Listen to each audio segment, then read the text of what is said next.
ನಾಳೆ ಬಹುನಿರೀಕ್ಷಿತ ಕೇಂದ್ರದ ಬಜೆಟ್ ಮಂಡನೆ ಆಗಲಿದೆ. ನರೇಂದ್ರ ಮೋದಿಯವರ 3ನೇ ಅವಧಿ ಸರ್ಕಾರದ ಮೊದಲ ಪರಿಪೂರ್ಣ ಬಜೆಟ್ ಮೇಲೆ ಸಹಜವಾಗಿಯೇ ನಿರೀಕ್ಷೆಗಳು ಬೆಟ್ಟದಷ್ಟಿವೆ. ಸತತ 8ನೇ ಬಾರಿಗೆ ವಿತ್ತ ಸಚಿವೆ ನಿರ್ಮಲಾ ಸೀತಾರಾಮನ್ ಆಯವ್ಯಯವನ್ನು ಮಂಡಿಸಲಿದ್ದಾರೆ. ಇವತ್ತು ನಡೆದ ಜಂಟಿ ಅಧಿವೇಶನವನ್ನು ಉದ್ದೇಶಿಸಿ ರಾಷ್ಟ್ರಪತಿಯವರು ಭಾಷಣ ಮಾಡಿದರು. ಬಳಿಕ ನಿರ್ಮಲಾ ಸೀತಾರಾಮನ್ ಮಂಡಿಸಿದ ಆರ್ಥಿಕ ಸಮೀಕ್ಷೆಯಲ್ಲಿ ಏನೇನಿತ್ತು ಅನ್ನೋದನ್ನು ಕೂಡ ನಿಮಗೆ ತೋರಿಸ್ತೀನಿ.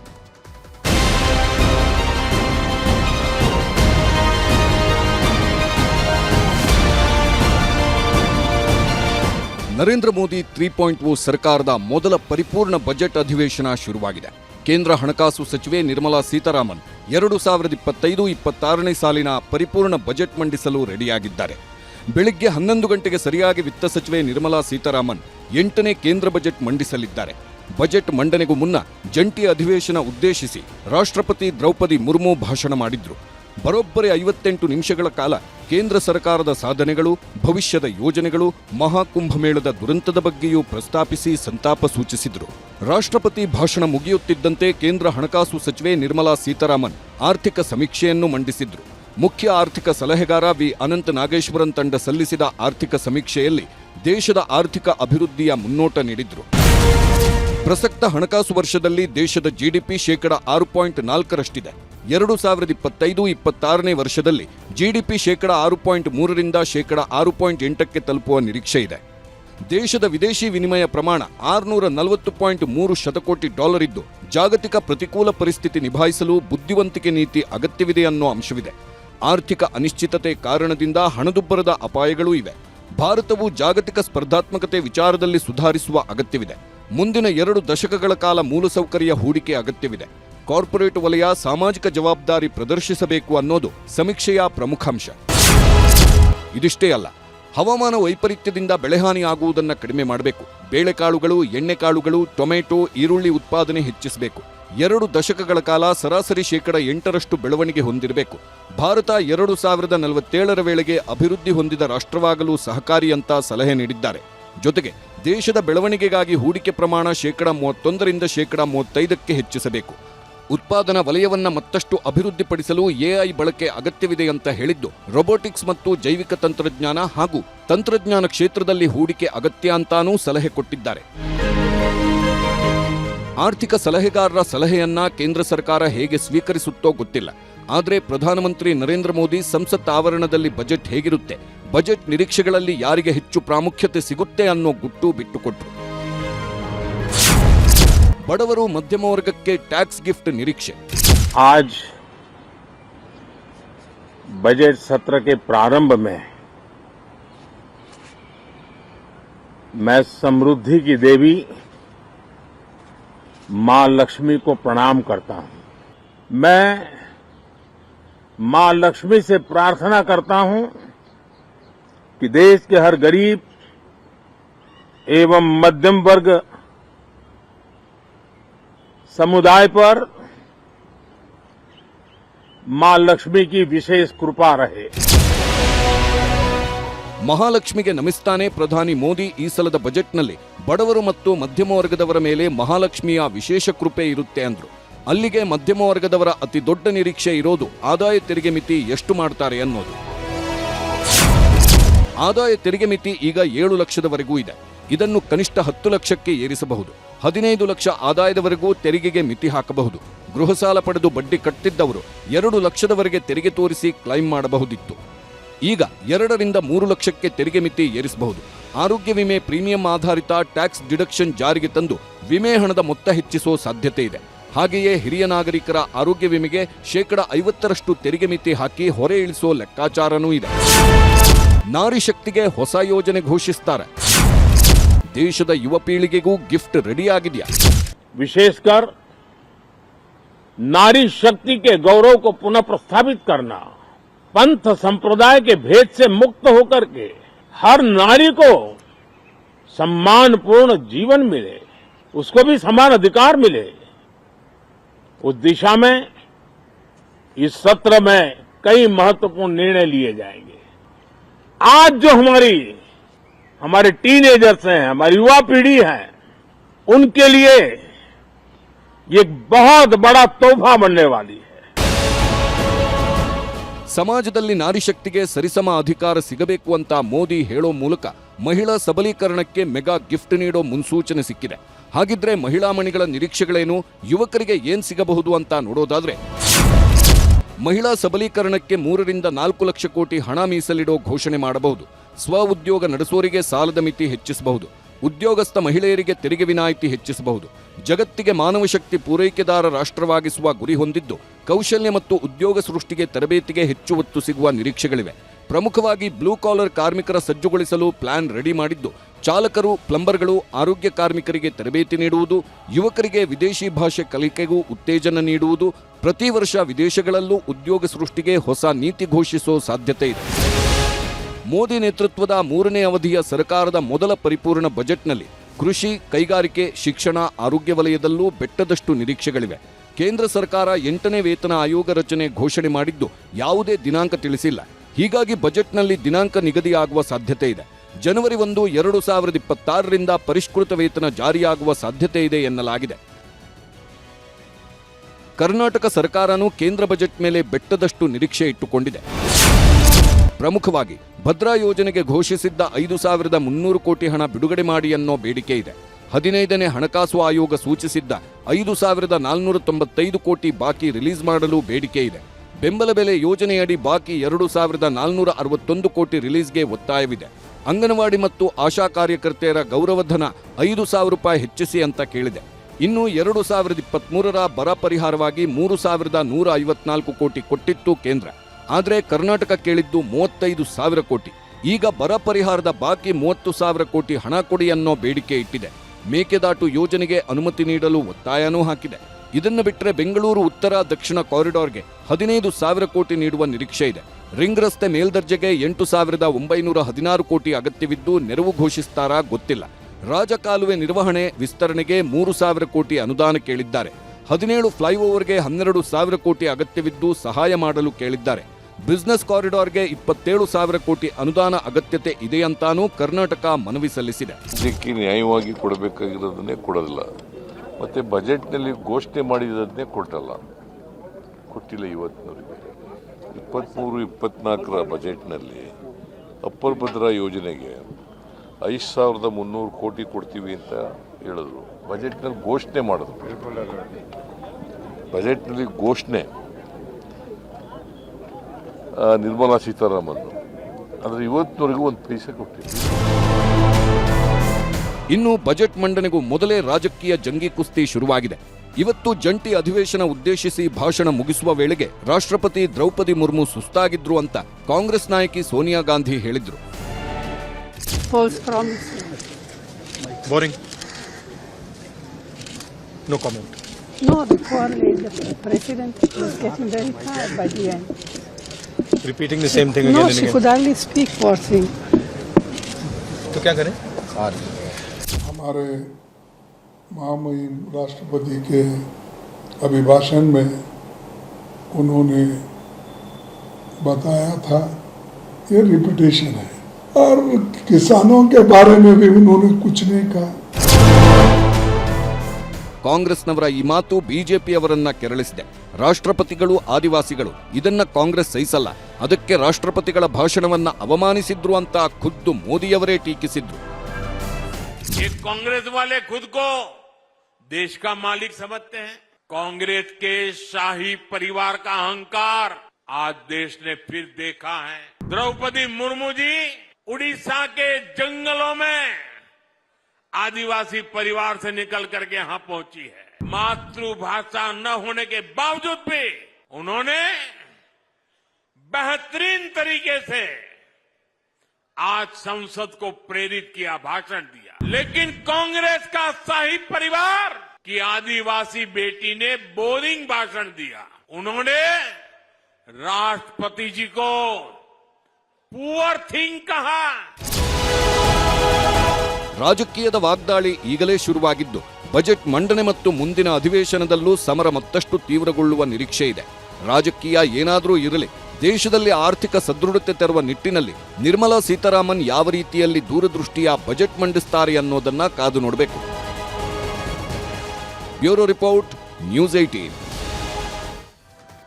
ರಾಜ್ಯ ಬಿಜೆಪಿಯಲ್ಲಿ ಬಣ ರಾಜಕೀಯ ಬಹಳ ಜೋರಾಗಿಯೇ ಸಾಗ್ತಾ ಇದೆ. ರಾಜ್ಯಾಧ್ಯಕ್ಷ ಚುನಾವಣೆ ನಡಿಬೇಕು ಅನ್ನುವಂಥದ್ದನ್ನು ಒಂದು ಕಡೆಯಲ್ಲಿ ಹೇಳ್ತಾ ಇದ್ದಾರೆ, ನಾನೇ ರಾಜ್ಯಾಧ್ಯಕ್ಷ ಅಂತೇಳಿ ಮತ್ತೊಂದು ಕಡೆಯಲ್ಲಿ ಹೇಳ್ತಾ ಇದ್ದಾರೆ. ಹೀಗಾಗಿ ರಾಜ್ಯ ಬಿಜೆಪಿಯ ರಾಜ್ಯಾಧ್ಯಕ್ಷ ಯಾರು ಅನ್ನುವಂತಹ ಪ್ರಶ್ನೆ ಮತ್ತೆ ಮತ್ತೆ ಶುರುವಾಗ್ತಾ ಇದೆ. ಒಂದು ಕಡೆಯಿಂದ ಯುದ್ಧ ಘೋಷಣೆಯನ್ನು ಮಾಡಿದ್ದೀವಿ, ಮಾಡು ಇಲ್ಲವೇ ಮಡಿ ಅನ್ನುವಂತಹ ಘೋಷಣೆಯನ್ನು ಕೂಡ ಮಾಡಿದ್ದಾರೆ ಯತ್ನಾಳ್ರು. ಇದಕ್ಕೆ ತಿರುಗೇಟು ಕೊಟ್ಟಿದ್ದಾರೆ ವಿಜೇಂದ್ರ. ವರದಿ ತೋರಿಸ್ತೀವಿ.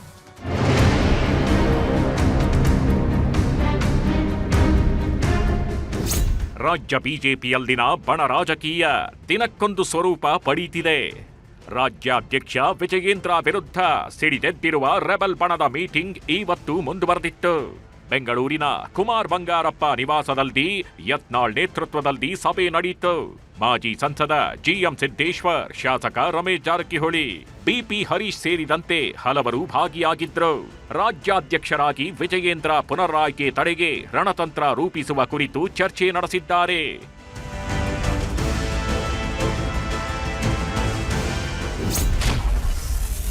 ರಾಜ್ಯದಲ್ಲಿ ಆಗುತ್ತಿರುವ ಜಿಲ್ಲಾಧ್ಯಕ್ಷರ ನೇಮಕಕ್ಕೆ ವಿರೋಧ ವ್ಯಕ್ತಪಡಿಸುವ ನಿರ್ಣಯವನ್ನ ರೆಬಲ್ಸ್ ನಾಯಕರು ತೆಗೆದುಕೊಂಡಿದ್ದಾರೆ. ಹೈಕಮಾಂಡ್ ಮೂಲಕ ಜಿಲ್ಲಾಧ್ಯಕ್ಷರ ನೇಮಕ ತಡೆಗೆ ತೀರ್ಮಾನ ಆಗಿದೆ. ಜಿಲ್ಲಾಧ್ಯಕ್ಷರ ಚುನಾವಣೆಯಿಂದ ಅಸಮಾಧಾನಗೊಂಡ ಹಿರಿಯರನ್ನ ವಿಶ್ವಾಸಕ್ಕೆ ತೆಗೆದುಕೊಳ್ಳುವುದು. ಈ ಬಗ್ಗೆ 2-3 ದಿನದಲ್ಲಿ ದೆಹಲಿಗೆ ತೆರಳಿ ಹೈಕಮಾಂಡ್ ಮುಂದೆ ಬೇಡಿಕೆ ಇಡಲು ತೀರ್ಮಾನಿಸಲಾಗಿದೆ. ದೆಹಲಿಯಲ್ಲಿ ಮತ್ತೊಮ್ಮೆ ಸಭೆ ಸೇರಿ ರಾಜ್ಯಾಧ್ಯಕ್ಷರ ಚುನಾವಣೆಯಲ್ಲಿ ಸ್ಪರ್ಧೆ ಸಂಬಂಧ ದೆಹಲಿಯಲ್ಲೇ ತೀರ್ಮಾನ ತೆಗೆದುಕೊಳ್ಳುವ ಬಗ್ಗೆಯೂ ಸಭೆಯಲ್ಲಿ ತೀರ್ಮಾನ ಆಗಿದೆ. ಅಲ್ಲದೆ ರಾಜ್ಯ ಉಸ್ತುವಾರಿ ಅಗರ್ವಾಲ್ ವಿರುದ್ಧ ದೂರು ನೀಡೋಕೆ ಭಿನ್ನರು ಸಜ್ಜಾಗಿದ್ದಾರೆ. ಅಗರ್ವಾಲ್ ಏಕಪಕ್ಷೀಯವಾಗಿದ್ದಾರೆಂದು ಹೈಕಮಾಂಡ್ಗೆ ದೂರು ಕೊಡ್ತಾರಂತೆ. ರಾಜ್ಯಾಧ್ಯಕ್ಷರಾಗಿ ವಿಜಯೇಂದ್ರರನ್ನ ಮರು ಆಯ್ಕೆ ಮಾಡದಿರಲು ವಿರೋಧ ವ್ಯಕ್ತಪಡಿಸುವ ಬಗ್ಗೆ ಮಹತ್ವದ ತೀರ್ಮಾನ ತೆಗೆದುಕೊಂಡಿದ್ದಾರೆ. ರಾಜ್ಯದಲ್ಲಿ ಏನು ಜಿಲ್ಲಾ ಅಧ್ಯಕ್ಷರ ನೇಮಕಾತಿಯ ಪ್ರಕ್ರಿಯೆ ಯಾವುದೇ ಒಂದು ವ್ಯವಸ್ಥಿತ ರೀತಿಯಲ್ಲಿ ಮಾಡದೆ ಕೇವಲ ತಾವು ರಾಜ್ಯ ಅಧ್ಯಕ್ಷ ಆಗಬೇಕು ಅನ್ನುವಂಥ ಉದ್ದೇಶದಿಂದ ಯಾವುದೇ ಅಭಿಪ್ರಾಯ ತೆಗೆದುಕೊಳ್ಳಾರ್ದೇ ಏಕಪಕ್ಷೀಯವಾಗಿ ಸಂಘಟನೆಯನ್ನ ತಮ್ಗೆ ಬೇಕಾಬಿಟ್ಟಿಯಾಗಿ ಒತ್ತೇನು ಮಾಡ್ತಾ ಇರೋದು. ಒಂದು ಕಾಲಿತ್ತು ಯಡಿಯೂರಪ್ಪ ಬಿಟ್ಟರೆ ಬಿಜೆಪಿ ಇಲ್ಲ ಅನ್ನೋಂಥ ಒಂದು ವಾತಾವರಣ ಸೃಷ್ಟಿ ಮಾಡಿಬಿಟ್ಟಿದ್ರು ರಾಜ್ಯದಾಗ. ಈಗಿಲ್ಲ. ಯಡಿಯೂರಪ್ಪ ಕುಟುಂಬ ಬಿಟ್ಟರು ಭಾರತೀಯ ಜನತಾ ಪಾರ್ಟಿ ರಾಜ್ಯದಲ್ಲಿ ಕಟ್ಟಿ 140 ಸೀಟ್ ತರುವಂಥ ಶಕ್ತಿ ನಮಗೆಲ್ಲ ಇದೆ. ಅದು ಕಾಲ ಹೋಯ್ತದು. ಅದೇ ಹಳೆ ಕತೆ ಅದೆಲ್ಲ ಹೋಯ್ತದು. ನೋಡಿ, ಕೆಲವೊಂದು ಬಹಿರಂಗವಾಗಿ ಹೇಳುವುದಿಲ್ಲ. ಎಲ್ಲ ಒಂದೇ ಮನಸ್ಸಾಗಿದೆ.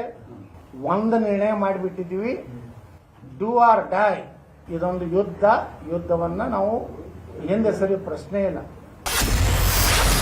ನಾನೇ ರಾಜ್ಯಾಧ್ಯಕ್ಷ ಆಗಿರುವೆ ಎಂದ ವಿಜಯೇಂದ್ರ ಎತ್ತ ಬೆಂಗಳೂರಲ್ಲಿ ತನ್ನ ವಿರುದ್ಧ ರೆಬಲ್ ಟೀಮ್ ಸಭೆ ನಡೆಸ್ತಿದ್ರೆ ಕಲಬುರಗಿಯಲ್ಲಿ ರಾಜ್ಯಾಧ್ಯಕ್ಷ ವಿಜಯೇಂದ್ರ ಟೆಂಪಲ್ ರನ್ ಮಾಡ್ತಿದ್ರು. ಸಂಕಷ್ಟ ನಿವಾರಣೆಗಾಗಿ ಗಾಣಾಪುರದ ದತ್ತಾತ್ರೇಯ ನಿರ್ಗುಣ ಪಾದುಕೆಯ ಮೊರೆ ಹೋಗಿದ್ರು. ಕುಟುಂಬ ಸಮೇತ ದತ್ತನ ಪೂಜೆ ಸಲ್ಲಿಸಿದ್ರು. ಈ ವೇಳೆ ನಾನೇ ರಾಜ್ಯಾಧ್ಯಕ್ಷನಾಗಿ ಮುಂದುವರಿತೇನೆ ಅಂತ ಯತ್ನಾಳ್ ಬಣಕ್ಕೆ ತಿರುಗೇಟು ಕೊಟ್ರು. ಚುನಾವಣಾ ಪ್ರಕ್ರಿಯೆ ನಡೀತದೆ ರೀ.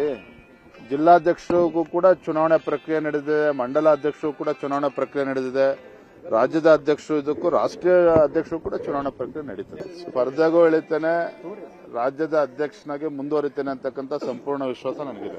ಟಾರ್ಗೆಟ್ ಇನ್ನಲ್ಲೇ ರೀ. ಈಗ ಸಹಜ, ಯಾಕೆಂದ್ರೆ ರಾಷ್ಟ್ರೀಯ ನಾಯಕರು ಯುವಕರಿಗೆ ಅವಕಾಶ ಕೊಟ್ಟಾಗ ಇವೆಲ್ಲವೂ ಕೂಡ ನಡೀತದೆ. ಇವೆಲ್ಲವೂ ಕೂಡ ಎಲ್ಲಾ ರಾಜಕೀಯ ಪಕ್ಷದಲ್ಲೂ ಇರ್ತದೆ. ನಮ್ಮ ಪಕ್ಷದಲ್ಲಿ ಸ್ವಲ್ಪ ಜಾಸ್ತಿ ಆಗಿದೆ, ಅದು ನಾನೇ ಒಪ್ಕೊಳ್ತೇನೆ. ಆದರೆ ಅತಿ ಶೀಘ್ರದಲ್ಲೇ ರಾಜ್ಯಾಧ್ಯಕ್ಷ ಇವೆಲ್ಲವೂ ಕೂಡ ಬಗೆಹರಿಯೋದ್ರಿಂದ ಇವೆಲ್ಲ ಸಮಸ್ಯೆಗಳಿಗೂ ಕೂಡ ಒಂದು ಸುಖಾಂತ್ಯ ಆಗ್ತದೆ ಅನ್ನೋ ಸಂಪೂರ್ಣ ವಿಶ್ವಾಸ. ಒಟ್ನಲ್ಲಿ ರಾಜ್ಯಾಧ್ಯಕ್ಷರ ಬದಲಾವಣೆ ಆಗೋವರೆಗೂ ರಾಜ್ಯ ಬಿಜೆಪಿಯಲ್ಲಿನ ಮುನಿಸು ಭಿನ್ನಮತ ಕಡಿಮೆ ಆಗುವಂತೆ ಕಾಣ್ತಿಲ್ಲ. Bureau report, News 18. ಇನ್ನು ಪ್ರಯಾಗ್ರಾಜಿನ ಮಹಾಕುಂಭ ಮೇಳದಲ್ಲಿ ಸನ್ಯಾಸತ್ವ ಸ್ವೀಕರಿಸುವಂತಹವರ ಸಂಖ್ಯೆ ಜಾಸ್ತಿ ಆಗ್ತಾ ಇದೆ. ಬಾಲಿವುಡ್ನಲ್ಲಿ ಮಿಂಚಿದಂತಹ ನಟಿ ಮಮತಾ ಕುಲಕರ್ಣಿ ಕಳೆದ ವಾರವಷ್ಟೇ ಸನ್ಯಾಸಿ ದೀಕ್ಷೆಯನ್ನು ಪಡ್ಕೊಂಡಿದ್ರು. ಅಲ್ಲದೆ ಅವರನ್ನ ಕಿನ್ನರ ಅಖಾಡಕ್ಕೆ ಮುಖ್ಯಸ್ಥೆಯಾಗಿ ಮಹಾಮಂಡಲೇಶ್ವರಿಯಾಗಿಯೂ ಕೂಡ ಇದ್ದಕ್ಕಿದ್ದಂಗೆನೆ ಆಯ್ಕೆ ಮಾಡಲಾಯಿತು. ಈಗ ಅದೇ ಕಿನ್ನರ ಅಖಾಡದಿಂದ ಮಮತಾ ಕುಲಕರ್ಣಿಯನ್ನ ಉಚ್ಚಾಟನೆ ಮಾಡಲಾಯಿತು. ಹಾಗಿದ್ರೆ ಯಾವ ಕಾರಣಕ್ಕಾಗಿ ಉಚ್ಚಾಟನೆ ಮಾಡಲಾಯಿತು ಅನ್ನೋದನ್ನು ನಿಮಗೆ ತೋರಿಸ್ತೀನಿ.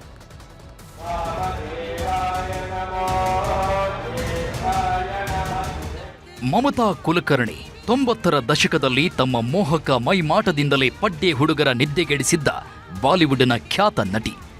1995ರಲ್ಲಿ ತೆರೆಕಂಡ ಕರಣ್ ಅರ್ಜುನ್ ಸಿನಿಮಾ, ಅದೇ ವರ್ಷ ರಿಲೀಸ್ ಆದ ಸಬ್ಸೆ ಬಡಾ ಖಿಲಾಡಿ ಬಾಜಿ, 1994ರಲ್ಲಿ ಥಿಯೇಟರ್ಗೆ ಬಂದ ಕ್ರಾಂತಿವೀರ್ ಸೇರಿದಂತೆ ಹಲವು ಬಾಲಿವುಡ್ ಸಿನಿಮಾಗಳಲ್ಲಿ ಸಲ್ಮಾನ್ ಖಾನ್, ಶಾರುಖ್ ಖಾನ್, ಅಕ್ಷಯ್ ಕುಮಾರ್, ಅಮೀರ್ ಖಾನ್ ಹೀಗೆ ಟಾಪ್ ನಟರ ಜೊತೆ ಮಮತಾ ಕುಲಕರ್ಣಿ ನಟಿಸಿದ್ರು. ಹಸಿಬಿಸಿ ದೃಶ್ಯಗಳಲ್ಲಿ ಸೊಂಟ ಬಳಸಿದ್ದ ಈ ಮೋಹಕ ನಟಿ ಕನ್ನಡದಲ್ಲೂ ಮಿಂಚಿದ್ರು. 1992ರಲ್ಲಿ ಬಿಡುಗಡೆ ಆದ ವಿಷ್ಣುವರ್ಧನ್, ಅಕ್ಷಯ್ ಕುಮಾರ್ ಒಟ್ಟಿಗೆ ಅಭಿನಯಿಸಿದ್ದ ವಿಷ್ಣು ವಿಜಯ ಸಿನಿಮಾದಲ್ಲಿ ಕಾಣಿಸಿಕೊಂಡಿದ್ರು. ಈಗ ಉತ್ತರ ಪ್ರದೇಶದ ಪ್ರಯಾಗ್ರಾಜ್ನಲ್ಲಿ ನಡೀತಾ ಇರುವ ಮಹಾಕುಂಭಮೇಳದಲ್ಲಿ ಸನ್ಯಾಸತ್ವ ಸ್ವೀಕರಿಸಿ ದೊಡ್ಡ ಸುದ್ದಿಯಾಗಿದ್ರು. ಕಿನ್ನರ ಅಖಾಡದಿಂದ ಮಮತಾ ಕುಲಕರ್ಣಿ ವಜಾ. ಒಂದು ಕಾಲದಲ್ಲಿ ಬಾಲಿವುಡ್ನ ಸ್ಟಾರ್ ನಟಿಯಾಗಿದ್ದ ಈಕೆ 2000 ಇಸ್ವಿಯಲ್ಲಿ ಮಾದಕ ವಸ್ತು ಕಳ್ಳ ಸಾಗಾಣೆ ಪ್ರಕರಣದಲ್ಲಿ ಸಿಲುಕಿ ಬಣ್ಣದ ಲೋಕದಿಂದ ದೂರ ಆದ್ರು. ಇತ್ತೀಚೆಗೆ ಲೌಕಿಕ ಬದುಕಿಗೆ ವಿದಾಯ ಹೇಳಿ ಆಧ್ಯಾತ್ಮಿಕ ಜಗತ್ತಿಗೆ ಇಳಿದಿದ್ರು. ಕಳೆದ 2-3 ತಿಂಗಳಿಂದ ಕಿನ್ನರ ಅಖಾಡದೊಂದಿಗೆ ನಿಕಟ ಸಂಪರ್ಕ ಹೊಂದಿದ್ದ ಮಮತಾ ಕುಲಕರ್ಣಿ ಕಳೆದ ವಾರ ಮಹಾಕುಂಭಮೇಳದಲ್ಲಿ ಸನ್ಯಾಸತ್ವ ಸ್ವೀಕರಿಸಿದ್ರು. ವಾರದ ಹಿಂದೆಯಷ್ಟೇ ಕಿನ್ನರ ಅಖಾಡದ ಮಹಾಮಂಡಲೇಶ್ವರ ಹುದ್ದೆ ಅಲಂಕರಿಸಿದ್ದ ಮಮತಾ ಕುಲಕರ್ಣಿ ಅವರನ್ನ ಅಖಾಡದ ಸಂಸ್ಥಾಪಕ ಅಜಯ್ ದಾಸ್ ಉಚ್ಚಾಟನೆ ಮಾಡಿ ಅಚ್ಚರಿ ಮೂಡಿಸಿದ್ದಾರೆ.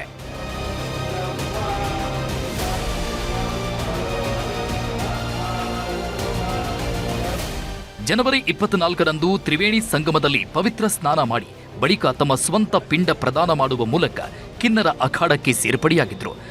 ದೇಶದ್ರೋಹದ ಆರೋಪ ಹೊತ್ತಿರುವ ಮಮತಾ ಕುಲಕರ್ಣಿಗೆ ಅಖಾಡದ ಆಚಾರ್ಯ ಮಹಾಮಂಡಲೇಶ್ವರ ಲಕ್ಷ್ಮೀ ನಾರಾಯಣ ತ್ರಿಪಾಠಿ ದೀಕ್ಷೆ ನೀಡಿದ್ರು.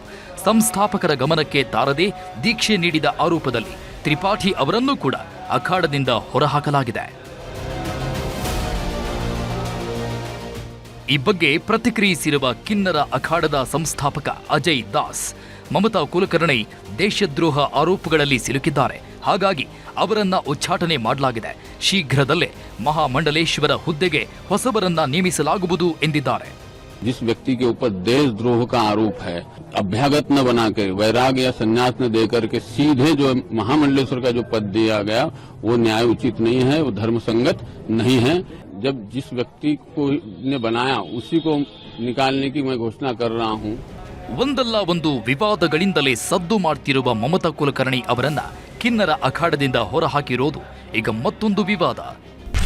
ಕಾಲ್ತುಳಿತ ದುರಂತ ಸ್ಥಳದಲ್ಲಿ 2ನೇ ದಿನವೂ ತನಿಖೆ. ಬುಧವಾರ ಮಧ್ಯರಾತ್ರಿ ಮಹಾಕುಂಭಮೇಳದಲ್ಲಿ ಕಾಲ್ತುಳಿತ ಉಂಟಾಗಿ 30ಕ್ಕೂ ಹೆಚ್ಚು ಭಕ್ತರು ಸಾವನ್ನಪ್ಪಿದ್ರು. ಈ ಪ್ರಕರಣಕ್ಕೆ ಸಂಬಂಧಿಸಿದಂತೆ ನ್ಯಾಯಾಂಗ ತನಿಖೆಗೆ ಉತ್ತರ ಪ್ರದೇಶ ಸರ್ಕಾರ ಆದೇಶಿಸಿದೆ. ನಿನ್ನೆ ಘಟನಾ ಸ್ಥಳಕ್ಕೆ ಆಗಮಿಸಿ ತನಿಖೆ ನಡೆಸಿದ್ದ ನ್ಯಾಯಾಂಗ ಆಯೋಗ ಇವತ್ತು ಕೂಡ ಬಂದಿತ್ತು. ಸ್ಥಳ ಪರಿಶೀಲನೆ ಮಾಡಿ ಪೊಲೀಸ್ ಅಧಿಕಾರಿಗಳಿಂದ ಘಟನೆಗೆ ಸಂಬಂಧಿಸಿ ತನಿಖಾ ತಂಡ ಮಾಹಿತಿ ಸಂಗ್ರಹಿಸಿತು. ಮಹಾಕುಂಭದಲ್ಲಿ ಅಡುಗೆಗೆ ಬೂದಿ ಹಾಕಿದ ಪೊಲೀಸ್. ಪ್ರಯಾಗ್ರಾಜ್ನಲ್ಲಿ ಮಹಾಕುಂಭಮೇಳ ನಡೀತಾ ಇದೆ. ಕೋಟ್ಯಾಂತರ ಭಕ್ತರು ಬಂದು ಹೋಗ್ತಿದ್ದಾರೆ. ಕಾರ್ಯಕ್ರಮವೊಂದರಲ್ಲಿ ಭಕ್ತರಿಗಂತ ಸಿದ್ಧಪಡಿಸಲಾಗ್ತಿದ್ದ ಅಡುಗೆಗೆ ಪೊಲೀಸ್ ಒಬ್ಬರು ಬೂದಿ ಹಾಕಿರುವ ಘಟನೆ ನಡೆದಿದೆ. ವಿಡಿಯೋ ವೈರಲ್ ಆಗ್ತಿದ್ದಂತೆ ಬೂದಿ ಹಾಕಿದ್ದ ಬ್ರಿಜೇಶ್ ಕುಮಾರ್ ತಿವಾರಿ ಎಂಬ ಪೊಲೀಸ್ನನ್ನ ಪೊಲೀಸ್ ಇಲಾಖೆ ಅಮಾನತು ಮಾಡಿ ಆದೇಶಿಸಿದೆ. Bureau report, News 18. ಇನ್ನು ದೆಹಲಿ ಎಲೆಕ್ಷನ್ ಅಖಾಡದಲ್ಲಿ ಸದ್ದು ಮಾಡ್ತಾ ಇದ್ದಂತಹ ಯಮುನಾ ನದಿ ರಾಜಕೀಯ ಈಗಾಗಲೇ ಚುನಾವಣಾ ಆಯೋಗದವರೆಗೂ ಕೂಡ ತಲುಪಿತ್ತು. ಚುನಾವಣಾ ಆಯೋಗ ನೋಟಿಸನ್ನು ಕೊಟ್ಟಿತ್ತು. ಈಗ ಆಯೋಗಕ್ಕೆ ತೆರಳಿ ಕೇಜ್ರಿವಾಲ್ ಅವರು ಕಲುಷಿತ ನೀರಿನ ಬಾಟಲನ್ನು ಕೊಟ್ಟು ಬಂದಿದ್ದಾರೆ. ಕೇಜ್ರಿವಾಲ್ ನಾಟಕ ಮಾಡ್ತಿದ್ದಾರೆ ಅಂತೇಳಿ ರಾಹುಲ್ ಗಾಂಧಿ ಗುಡುಗಿದ್ರೆ ಆಪತ್ತಿನ ಸರ್ಕಾರವನ್ನು ಕಿತ್ತು ಹಾಕಿ ಅಂತ ಹೇಳಿ ಪ್ರಧಾನಿ ಮೋದಿ ಅವರು ಪ್ರಚಾರ ಮಾಡಿದರು.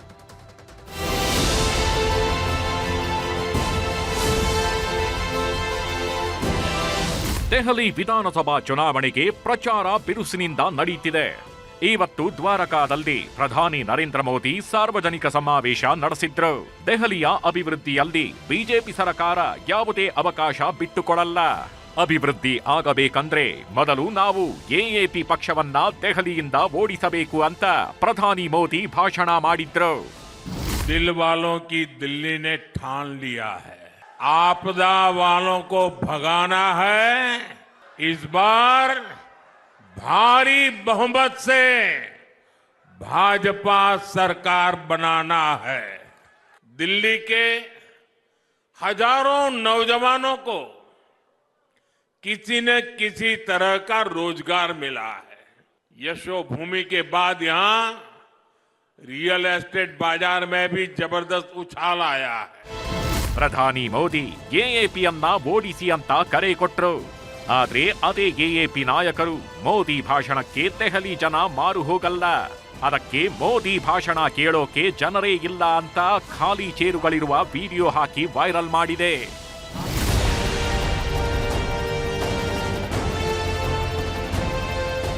ಇನ್ನು ನಿನ್ನೆವರೆಗೂ ಯಮುನಾ ನದಿಗೆ ಬಿಜೆಪಿ ವಿಷ ಹಾಕಿದೆ ಅಂತ ಕೇಜ್ರಿವಾಲ್ ಆರೋಪ ಮಾಡಿದ್ರು.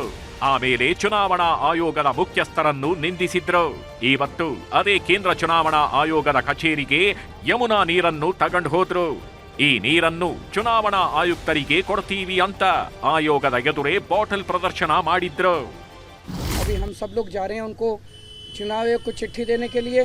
हमने टाइम नहीं लिया है, हम मानते हैं, लेकिन अगर वो मिलेंगे तो अच्छी बात है, नहीं भी मिलेंगे तो भी हम उनके गेट पे अपना जवाब दे के आ जाएंगे. 7 ppm पानी की वो तीनों बोतलें हम चुनाव आयोग को सौंप के आएंगे. हमारी रिक्वेस्ट है कि अगर चुनाव आयोग को लगता है कि उसमें जहर नहीं है, उस 7 ppm अमोनिया वाले पानी को पूरे देश के सामने पी के दिखा दें. मेरे को जो सजा देनी है आप सजा दे दें. ಕೇಜ್ರಿವಾಲ್ ಹೇಳಿದಂತೆ ಚುನಾವಣಾ ಆಯುಕ್ತರ ಭೇಟಿಗೆ ಹೋದ್ರು, ನೀರನ್ನು ಕೊಟ್ಟು ಬಂದ್ರು. ಆಮೇಲೆ ಚುನಾವಣಾ ಸಮಾವೇಶಗಳಲ್ಲಿ ಭಾಗಿಯಾದ್ರು. ಇನ್ನೊಂದ್ ಕಡೆ ಕಾಂಗ್ರೆಸ್ ನಾಯಕ ರಾಹುಲ್ ಗಾಂಧಿ ಅವರು ಪಕ್ಷದ ಪರ ಭರ್ಜರಿ ಪ್ರಚಾರ ಮಾಡಿದ್ರು. ಕೇಜ್ರಿವಾಲ್ ಯಮುನಾ ನದಿಗೆ ವಿಷ ಹಾಕಿದ್ದಾರೆ ಅಂತ ಹೇಳಿ ಜನರನ್ನ ಯಾಮಾರಿಸ್ತಿದ್ದಾರೆ ಅಂತ ಗುಡುಗಿದ್ರು. केजरीवाल जी आए थे, कहा था कि मैं यमुना का पानी पीऊंगा, यमुना में डुबकी लगाऊंगा. केजरीवाल जी यमुना का पानी छोड़ दीजिए, यहाँ झुग्गी झोपड़ी का दिल्ली का नॉर्मल पानी पी के दिखा दीजिए. केजरीवाल जिम्मेदारी आपकी है, आपके शब्द खोखले हैं. ಫೆಬ್ರವರಿ 5ರಂದು ದೆಹಲಿ ಜನ ಯಾರು ಹಿತವರು ಅಂತ ನಿರ್ಧಾರ ಮಾಡ್ತಾರೆ. ಅಲ್ಲಿಯವರೆಗೂ ಯಮುನಾ ನದಿ ಹೆಸರಲ್ಲಿ ರಾಜಕೀಯ ಹೀಗೆ ನಡೀತಾಗಿರುತ್ತೆ. Bureau report, News 18. ಈಗ ರಾಜ್ಯ ದೇಶ ವಿದೇಶಗಳ ಮತ್ತಷ್ಟು ಪ್ರಮುಖ ಸುದ್ದಿಗಳನ್ನು ಕ್ವಿಕ್ ಆಗಿ ನೋಡೋಣ. ನಾಳೆಯಿಂದ ಯುಪಿಐ ವಹಿವಾಟು ನಿಯಮಗಳಲ್ಲಿ ಕೆಲ ಬದಲಾವಣೆ ಆಗಲಿದೆ. ಯುಪಿಐ ಐಡಿಯಲ್ಲಿ ಸ್ಪೆಷಲ್ ಕ್ಯಾರೆಕ್ಟರ್ಗಳ ಬಳಕೆಯನ್ನ ಎನ್ಪಿಸಿಐ ರದ್ದುಪಡಿಸಿದೆ. @__ ನಂತಹ ವಿಶೇಷ ಅಕ್ಷರಗಳು ಇದ್ರೆ ಯುಪಿಐ ಐಡಿ ಮೂಲಕ ಹಣ ವರ್ಗಾವಣೆಯಾಗಲ್ಲ. ಮಾರಣಾಂತಿಕ ಕಾಯಿಲೆಯಿಂದ ಬಳಲ್ತಿರುವ ರೋಗಿಗಳಿಗೆ ಘನತೆಯಿಂದ ಸಾಯುವ ಹಕ್ಕನ್ನ ರಾಜ್ಯ ಆರೋಗ್ಯ ಇಲಾಖೆ ನೀಡಿದೆ. ಸುಪ್ರೀಂ ಕೋರ್ಟ್ ನಿರ್ದೇಶನದಂತೆ ಚೇತರಿಕೆಯೇ ಕಾಣದೆ ಲೈಫ್ ಸಪೋರ್ಟ್ನಲ್ಲಿರುವ ರೋಗಿಗಳಿಗೆ ಸಾಯುವ ಹಕ್ಕನ್ನ ರಾಜ್ಯ ಸರ್ಕಾರ ಜಾರಿ ಮಾಡಿದೆ. ಮಹಾಕುಂಭಮೇಳದ ಕಾಲ್ತುಳಿತದಲ್ಲಿ ಸಿಲುಕಿ ಕರ್ನಾಟಕದ ಮತ್ತೊಬ್ಬರು ಸಾವನ್ನಪ್ಪಿದ್ದಾರೆ. ಚಿತ್ರದುರ್ಗ ಮೂಲದ ರಾಜನಾಥ್ ಮಹಾರಾಜ್ ಎಂಬ ನಾಗಸಾಧು ಮೃತರು. ಈ ಮೂಲಕ ಕಾಲ್ತುಳಿತದಲ್ಲಿ ಮೃತಪಟ್ಟ ಕನ್ನಡಿಗರ ಸಂಖ್ಯೆ 5ಕ್ಕೆ ಏರಿಕೆಯಾಗಿದೆ. ವಿಧಾನಸೌಧದಲ್ಲಿ ಮತ್ತೆ ದಲಿತ ಸಚಿವರಾದ ಪರಮೇಶ್ವರ್, ಕೆಎನ್ ರಾಜಣ್ಣ, ಮಹದೇವಪ್ಪ, ಸತೀಶ್ ಜಾರಕಿಹೊಳಿ ಸಭೆ ನಡೆಸಿದ್ದಾರೆ. ಊಟಕ್ಕೆ ಸೇರಿದ್ರೆ ತಪ್ಪೇನು ಅಂತ ಸಿಎಂ ಹೇಳಿದ್ರೆ ಡಿಸಿಎಂ ಡಿಕೆ ಶಿವಕುಮಾರ್ ದೆಹಲಿಗೆ ತೆರಳಿದ್ದಾರೆ. ಛತ್ತೀಸ್ಗಢದ ಕಾನ್ಕೇರ್ ಜಿಲ್ಲೆಯಲ್ಲಿ ನಡೆದ ಕಾರ್ಯಾಚರಣೆಯಲ್ಲಿ ಭದ್ರತಾ ಪಡೆಗಳಿಗೆ 7 ಮಂದಿ ನಕ್ಸಲರು ಶರಣಾಗಿದ್ದಾರೆ. ಶರಣಾದ ನಕ್ಸಲರ ತಲೆಗೆ ಒಟ್ಟು 32 ಲಕ್ಷ ಬಹುಮಾನ ಘೋಷಿಸಲಾಗಿತ್ತು. ನಟ ಸೈಫ್ ಅಲಿ ಖಾನ್ ಮೇಲಿನ ದಾಳಿ ದಿನೇ ದಿನೇ ತಿರುವು ಪಡೆಯುತ್ತಿದೆ. ಬಂಧಿತ ಆರೋಪಿ ಮೊಹಮ್ಮದ್ ಶರೀಫುಲ್ ಫಿಂಗರ್ ಪ್ರಿಂಟ್ ಹೋಲಿಕೆ ಆಗ್ತಿರಲಿಲ್ಲ. ಆದ್ರೀಗ ಆರೋಪಿಯ ಫೇಸ್ ರೆಕಗ್ನೇಷನ್ ಆಗ್ತಿದೆ ಅಂತ ಪೊಲೀಸರು ತಿಳಿಸಿದ್ದಾರೆ. ಅರ್ಜೆಂಟೀನಾದ ಚುಬುಟ್ ಪ್ರಾಂತ್ಯದಲ್ಲಿ ಭಾರೀ ಬೆಂಕಿ ಅವಘಡ ಸಂಭವಿಸಿದೆ. ಅವಘಡದಲ್ಲಿ 70 ಮನೆಗಳು ಭಸ್ಮವಾಗಿದ್ದು ನೂರಾರು ಜನರನ್ನ ಸ್ಥಳಾಂತರಿಸಲಾಗುತ್ತಿದೆ. 10,000 ಎಕರೆಗಳಷ್ಟು ಪ್ರದೇಶ ಸುಟ್ಟು ಹೋಗಿದೆ. ರಾಷ್ಟ್ರೀಯ ಬ್ಲಾಸ್ಟರ್ ಸಚಿನ್ ತೆಂಡೂಲ್ಕರ್ಗೆ ಸಿಕೆ ನಾಯ್ಡು ಜೀವಮಾನ ಸಾಧನೆ ಪ್ರಶಸ್ತಿಯನ್ನ ಬಿಸಿಸಿಐ ಘೋಷಿಸಿದೆ. ನಾಳೆ ಮುಂಬೈನಲ್ಲಿ ನಡೆಯಲಿರುವಂತಹ ಬಿಸಿಸಿಐ ವಾರ್ಷಿಕ ಸಮಾರಂಭದಲ್ಲಿ ಪ್ರಶಸ್ತಿ ಪ್ರದಾನ ಮಾಡಲಾಗುತ್ತದೆ. ಪ್ರಯಾಗ್ರಾಜ್ನ ಮಹಾಕುಂಭಮೇಳಕ್ಕೆ ರೇಣುಕಾಸ್ವಾಮಿ ಕೊಲೆ ಆರೋಪಿ ಪವಿತ್ರ ಗೌಡ ಭೇಟಿ ನೀಡಿದ್ದಾರೆ. ಮೌನಿ ಅಮಾವಾಸ್ಯೆಯೆಂದು ಗಂಗಾ ನದಿಯಲ್ಲಿ ಪುಣ್ಯ ಸ್ನಾನ ಮಾಡಿ ಸೋಷಿಯಲ್ ಮೀಡಿಯಾದಲ್ಲಿ ಪೋಸ್ಟ್ ಹಾಕಿದ್ದಾರೆ. ಇದಾಗಿತ್ತು ಇವತ್ತಿನ ಸೂಪರ್ ಪ್ರೈಮ್ 9. ಈಗ ಒಳನೋಟ ವಿಶೇಷ ಕಾರ್ಯಕ್ರಮ ಪ್ರಸಾರವಾಗುತ್ತೆ. ನೋಡ್ತಾ ಇರಿ ನ್ಯೂಸ್ 18 ಕನ್ನಡ.